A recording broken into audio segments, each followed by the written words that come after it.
What up, old guy crew? It's your favorite technique translator, Huddy. I turned 50 last week, boys, so there is that. We move on. Today's video, I actually have two mount escapes for you.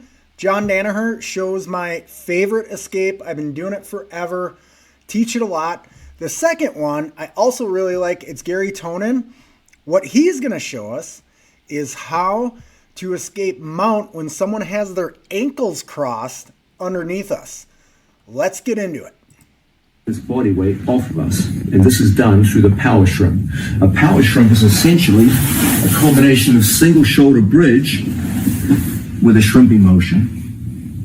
That's what enables us to get our hand inside of training partner's knee, to get my knee inverted and inside, and join hand, knee, and elbow together and put them back to get my first leg in front of my opponent.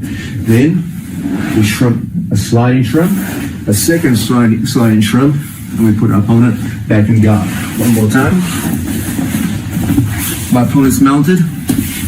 And guys, this is a real mounted position. Bernardo has his feet close together and he's got a real crossface. You can hear it in my voice as the crossface has considerable pressure.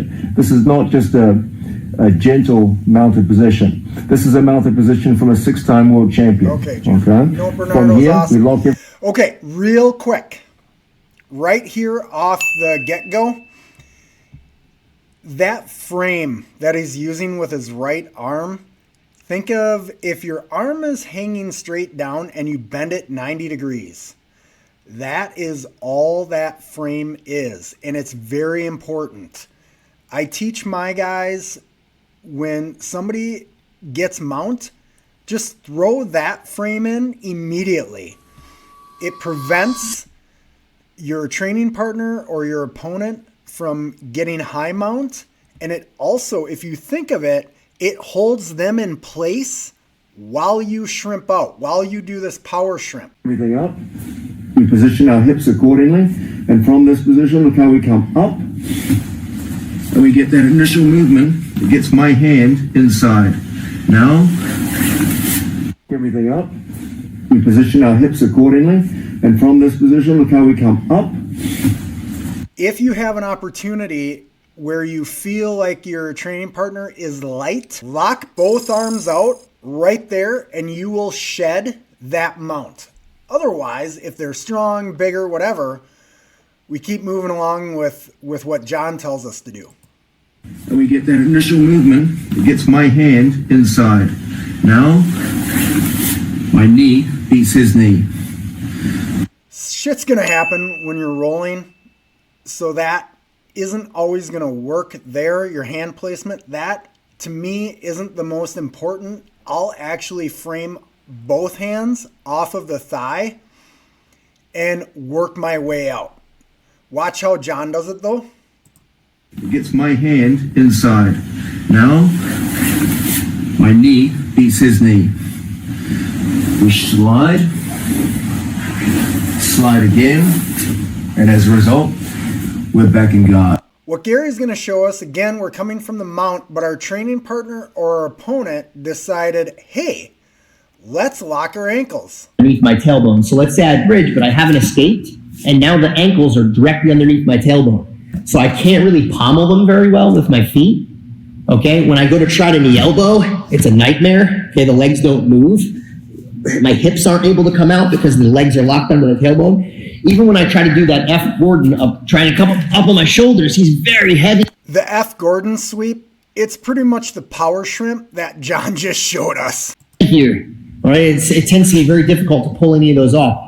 So I'm going to clip my training partner's knee just to make sure that this leg doesn't come out when I go to bridge. Okay, and initially we were just reaching around the waist. Okay, but there's one fatal problem with the reach around the waist. If I knock him over, everything's fine. Okay? If he decides to open his legs on the far side, he can come into a juji. Let's rotate a little bit.